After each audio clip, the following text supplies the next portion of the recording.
Hey everyone, Andrew here, bringing you another video review. Today we're going to be doing my comic load for the week. Now this is the first week of the month, and it's mostly DC Comics, although there is one IDW thrown in there, so we might as well just jump right into it, shall we? And we will start where we always start, with a little bit of Batman in our day, with Detective Comics issue number 14. So this is picking up exactly where issue number 13 left off, with the assassination attempt on Bruce Wayne's life via the Penguin, but the Penguin doesn't want Bruce Wayne to be killed because he wants to humiliate Bruce Wayne. So the Penguin kind of works everything else out so it works out in his favor. While this is going on, Batman needs to investigate some stuff involving Poison Ivy. And, well, of course, Poison Ivy tries to work her plant magic on Batman. Now, whether or not this works on Batman, I don't want to reveal. But there's a third member of the Batman Rogue Gallery that is showing up. A particular Rogue member that I enjoy and that we haven't seen too much of in the New 52. Who that Batman villain is, I don't want to reveal, but they have a connection to Poison Ivy, and you're just going to have to read and see. Good, bad, whether or not you should get it. Good. I do like the angle that's going at with Penguin. I do like how they're portraying Penguin in this. I like how Penguin's kind of the villain for Bruce Wayne rather than Batman. I thought Poison Ivy was handled pretty well, and the thought process they have on Poison Ivy is that she's not necessarily evil. She's just misguided in what she does. She can do bad things, she can do good things. She's just doing it because she wants to do it to help out nature, blah, blah, blah. She's a Bulbasaur. Okay. So, good kind of methodology and thought process on her. I do like the interaction back and forth between Damian and Bruce. That was fun for the most part. Bad. I can't really say too much bad about this, other than the fact that, you got this stuff going on with the Penguin, and it kind of gets pushed to the side for this story dealing with Poison Ivy. I kind of wanted to continue the story with Penguin. But besides that, it was a decent issue. I'll give it a 3.5 out of 5. Something to pick up. Moving on to Batwing issue number 14. So Batwing needs to deal with the Father Lost villain, this guy that apparently has the ability to control people's minds, including Batwings. Batwing also works with a vigilante, for lack of a better term, named Dawn, and they have to work together to fight this Father Lost. But I mean, how can you really go up against an enemy that can control legions of innocent people, and that can control you? Well, that's what Batwing's going to have to figure out. Good, bad, whether or not you should get it. Good. Right off the bat, I like the vigilante character that's been introduced. She was introduced in the previous issue, and she's being introduced here. I also like Father Lost as a villain. Someone, again, that is more of a mental villain for Batwing rather than someone that he has to physically go toe-to-toe with, like, say, Massacre or the King of War. I forget his name. The Lord of War. It might be it. We're building up a rogue gallery for Batwing, but I just hope that we continue to reuse these villains so that they stay fresh in our mind. Bad, I don't think anything really stood out to me. There wasn't any really good fight scenes, and we still haven't had a real formal face-to-face with Father Lost and Batwing, so I kind of would like to have more of that. On a whole, it was a good issue. I'll give it a 3 out of 5. Nothing that really stands out, but nothing that was bad either. It's just there.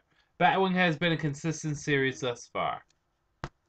Moving on, we have Swamp Thing and Animal Man issue number 14, respectively, both of them. Swamp Thing is going to be Rot World Green Kingdom Part 2. And Animal Man's going to be Rot World Red Kingdom Part 2. So basically, again, they're Rot World. We get to see a little bit more of Swamp Thing's powers develop in this. The closer he is to the Parliament of the Green, the more powerful he is. He can become like a Megazord if he wants, how big he can be. And then the farther away he gets, the weaker he gets. And he's kind of just PMSing because Abigail is dead, and he doesn't think she's dead, and he's upset that she's dead, and he wants to go and hunt her down, and Deadman kind of joins up with him to deal with this, and just a bunch of stuff. It's more or less Swamp Thing just being upset. Good, bad, whether or not you should get it. There was a fun fight between the evil Teen Titans, the possessed rot Teen Titans, and Swamp Thing. I like the display of Swamp Thing's power, and I do like the fact that Deadman kind of helps him out in this. Bad is I still think Swamp Thing is PMSing a little too much about Abigail. He's really hung up on her. He thinks that she's still alive. Whether or not she is, who knows? But they are going to Gotham, and I wonder who's going to be in Gotham. On the whole, 4 out of 5, fun issue. Again, I want to see us get a little bit further on. I feel as though Animal Man and Swamp Thing should be together in Rot World. But a fun issue. Did enjoy it. Animal Man is a little bit more of a flashbacky issue. We do have Animal Man in the Kingdom of the Red, and him dealing with Constantine and dealing with Beast Boy and Steel, and them wanting to go after the Rot and kind of. And the reason why is because they find out that his daughter was captured and that she was taken away, and basically is setting up a trap for him. He knows it's a trap. Animal Man knows it's a trap, but he wants to go in there, save his child anyways. When I said that this is more of a flashback issue, is we get to see more of his daughter and her trying to survive, her family basically getting possessed by the Rot. Good, bad, whether or not you should get it. I like the flashback stuff because it really did invoke some terror and some fear into this comic, which is always fun. And you really get this sense of helplessness and hopelessness for this child. I like that Animal Man's a little bit more proactive than Swamp Thing, depending on how you view it. And I do like that more of the characters like Black Orchid, Constantine, and Steel and Beast Boy are helping out rather than just Deadman and Swamp Thing. Bad. Can't really say this much bad about this. I'm going to give it a 4 also. So 4 out of 5. Fun issue, enjoyable. I just want Swamp Thing and Animal Man to be working together in this fight. That they've been separated. I don't think it was good. GI Combat issue number 6 featuring the Haunted Tank and the Unknown Soldier. So where we last left off in issue number 5, the Haunted Tank is kind of going off and doing its mission. It's apparently being controlled by this general and is picking up soldiers to fight a bigger evil. What's that bigger evil? Don't want to reveal. Unknown Soldier has to deal with some, well, cyberpunky, not cyberpunky, but hackers. Basically, they're hackers and they want to steal money and basically send the world into turmoil by stealing all the money from all the banks. Good, bad, whether or not you should get it. I mean, they're half stories, so I can't reveal too much. The Haunted Tank story was pretty good. I did like that. I liked how we have this old guy that's kind of cuckoo, but you get to see a little bit background with him in the Haunted Tank. I like how we have a little bit more of a science, for lack of a better term, of what the Haunted Tank is and what it does and who's controlling it and what's the ghost that's haunting it. And the last panel is actually pretty cool, which has a conclusion. Total 180 because the Haunted Tank issue previously was an okay issue, but it didn't really spur up too much for me. This issue was better when it came down to the Haunted Tank. In addition to that, the Unknown Soldier story was good too. Again, a little too wordy for it. I think there was too much dialogue, but I did like the story that was going on with the Unknown Soldier. On a whole, I'll give this a 4.5 out of 5. GI Combat really kind of pulled it out this week. For IDW, we have Star Trek The Next Generation Hive issue number 2. So I picked up issue number 1 back when it first came out, and I read it. And basic recap. So the Borg is teaming up with the Federation because they're finding an enemy too powerful for the Borg. We get some future clips of a world where the Borg has assimilated everything and Locutus wants to take out the Queen. So we get some future stuff and we get some present day stuff. Now the thing is this is I'm not sure if this comic is canon to the actual Star Trek universe. Unlike Star Wars, Star Trek kind of is ambiguous with its extended universe, for lack of a better term. See, Star Wars, we know what's canon to the movies. We know what counts to the continuity. Star Trek, not so much. It's generally considered now that some of the comics are considered in continuity. Like, this is a continuation of Next Gen, where the Pocket series, the Pocket Book series, is not a continuation. That's kind of set in stone stuff. But some of the comics are not considered canon. It's confusing. I picked this up because Next Gen is my favorite shows, and hey, what the hell, might as well pick it up. If it's possibly canon, why not give it a shot? Um, the first issue was kind of iffy. I didn't really like it that much. But this issue was better. I liked in the beginning where you get to see Voyager return and Picard instantly try to make a connection with 7-9. And even some of the dialogue that went back and forth with it. Picard saying that, I'm close with my friends, I'm close with people, but ever since the assimilation, I kind of been closer to machines. I've been close to Data, I've been close to my ship. That's where I felt more comfortable. So, and it also gets to explain why Seven is assimilated and why she's part of the Borg. I thought it was paced a lot better, and on a whole, I thought the story was handled a little bit better. It's a little bit easier to understand. Bad, I thought the Borg Queen stuff was kind of obvious, and I thought what happened with Seven was a little obvious. Um, but besides that, this was actually a pretty good issue, much better than the previous issue, and I will give this a I'll give this a 4 out of 5. Last issue I would have given like a 2.5. This was a 4 out of 5. Much better. So, it's a 4-issue miniseries. We'll see where it goes. Green Lantern issue number 14. Rise of the Third Army. So, there's basically two stories in this. First one is Simon Baz dealing with the Justice League. And really, the Justice League shows up and they say, hey, where did you get that ring? And Baz is like, hey, it went on my finger from the sky. And see, light, woo, white light. And they're like, hey, take that ring off. And Baz is like, if I could, I would. And they're like, hey, we'll take it off for you. And he's like, yeah, okay, go ahead and give it a try. And boom, constructs come out. And of course, the Justice League is like, oh shit, this guy can't control the ring. We better take that ring off now. And Baz is like, oh shit, the fucking Justice League is coming straight for me. I better run. And what does Baz do? He runs. Because to be honest, if you have Superman, Batman, Wonder Woman, Flash, Aquaman, and Cyborg coming at you, you run. You give up or you run, and he runs. So that's one half of the story. The other half is we get to see the Guardians interacting with the First Lantern, and we get to see more of the Third Army. A little bit more. Good, bad, whether or not you should get it. Good is I did like Baz trying to escape the Justice League. And it felt very natural how the Justice League and Baz were acting towards each other. He doesn't want the ring on him at all. He's like, hey, sure, Justice League, if you want to take it off me, please, by all means. The Justice League is like, you gotta understand, nothing gets you. You have the most powerful weapon in the universe. We're just being a little cautious. We want to take it off you. And then constructs come flying out. It's a misunderstanding, but the Justice League says, hey, this guy may not be controlling these constructs, but he's a danger to everyone around him. We gotta get that ring off. So I do like how everyone acted. It felt very in character. I liked how Simon Baz kind of escaped everyone. He used the constructs and he used them cleverly. So I did like that. And the character's kind of growing on me. I still wish Hal was around. Hal's my boy. He's my favorite Green Lantern.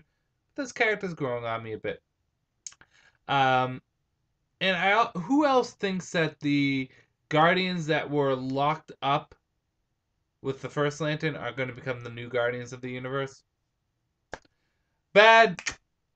Just like with every other Green Lantern title, except for the Red Lantern title, we've had very little interaction of the Third Army with the actual main story itself. They've always been kind of a side story.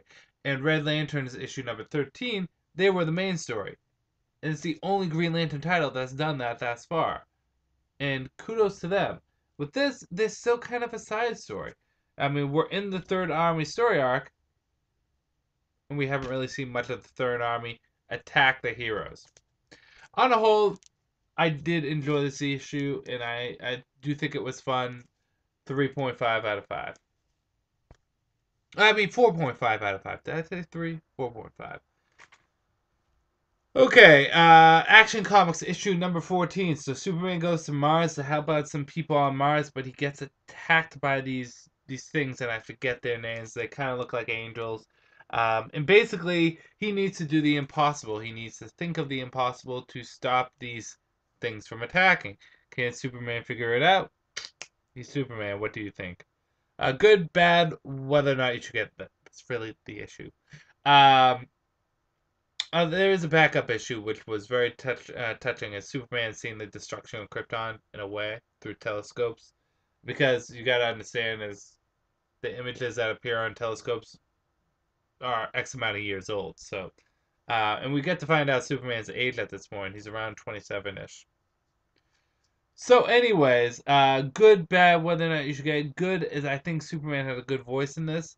I did like the super science that was involved in it, the third dimension or the fifth dimension stuff. Um, and I did like how he was interacting with everyone, how he was trying to keep everyone calm, and he was trying to find a solution to the problem. Bad is that at the end there's a cliffhanger, and I don't know who the guy in the cliffhanger is. Is he Mr. Mixapixel or whatever? How do you pronounce his name? Mixapixel. Fifth Dimension dude. Is it him or is it someone else? The backup story was actually very touching, but it really didn't serve too much of a purpose. So, on a whole, 4 out of 5. Action Comics was good this week. Didn't blow me away, but it was still good. We're coming up to the last 3 issues this week. Green Arrow issue number 14. Now, you're probably wondering, Andrew, you said you were going to drop Green Arrow. Why do you have Green Arrow? Well, there's 3 reasons. One is Green Arrow's part of the Hawkman Wanted story arc. So I kind of had to pick it up because I'm picking up Hawkman.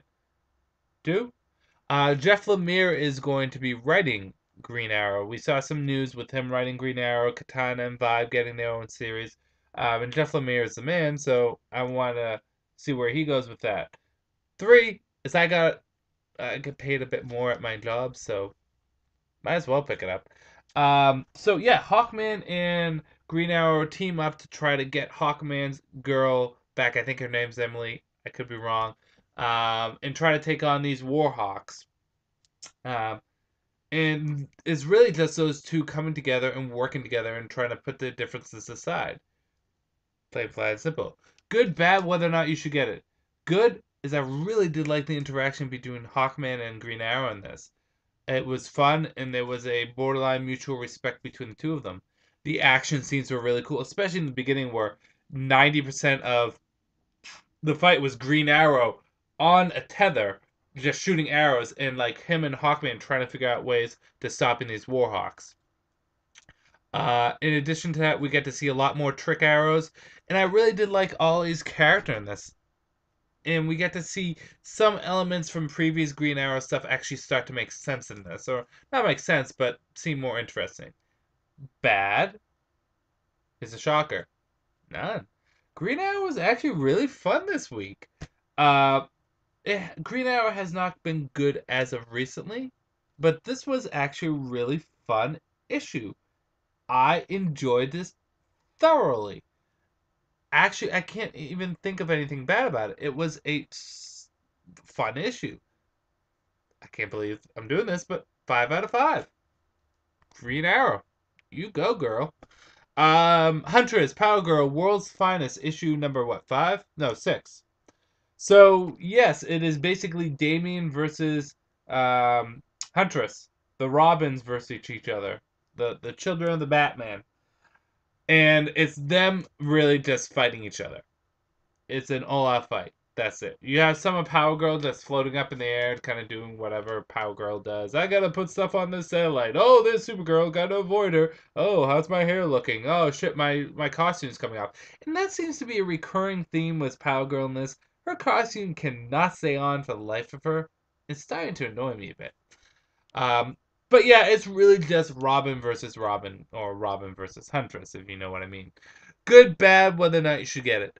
The fight between Huntress and Robin is really fun, and I did like the outcome. It worked out very well, and the person I wanted to win kind of won. And also, it looks as though Huntress might reveal her backstory and Power Girl's backstory to Damian. I particularly like how Damian was deducing how to fight Huntress. just by seeing her fighting style, and if anyone's a martial artist who can kind of pick this up, he's fighting her and he's like, hey, were you trained by Batman? And there's a sprinkle of Catwoman on there too. Does Batman have another child with Catwoman? So he's using his deductive reasoning just based on the fighting style that Huntress has, which is really cool. Bad. Power Girl was not part of this at all. She was there, she did a few things, but Power Girl was basically a background character. And I don't really like how her clothes keep on burning up and coming off. It's annoying. We get it. Power Girl, she's sexy. She doesn't have to be teen all the time. Then again, I don't really like her costume right now. Whether or not you should get it. 4.5 out of 5. This was actually a really fun fight between the two of them. I think it was handled very well. And the best Robin did win. The best Robin did win. I recommend getting it. Power Girl Huntress World's Finest has been a mediocre series thus far. I think this has been one of the high points right here. And last, but certainly not least, Earth 2, issue number 6, the conclusion to the fight with the Gray and Solomon Grundy. The fight really comes down to, Hawkgirl, Flash, Green Lantern, and Atom Smasher taking on Solomon Grundy. But it's really Green Lantern that finds the solution. And he does it in a very interesting way, and does it in a very smart way too, on how to stop Solomon Grundy at the same time stop the Gray. But is there a greater evil behind all this, and who can really be counted as friend and foe? At the end of the day, are these guys destined to be on a team, these new wonders, or are they just going to go their separate ways? It's going to have to read and see. Good, bad, whether or not you should get it. The resolution was very nicely done, and the ending with these characters is good because it leaves a lot of stuff open.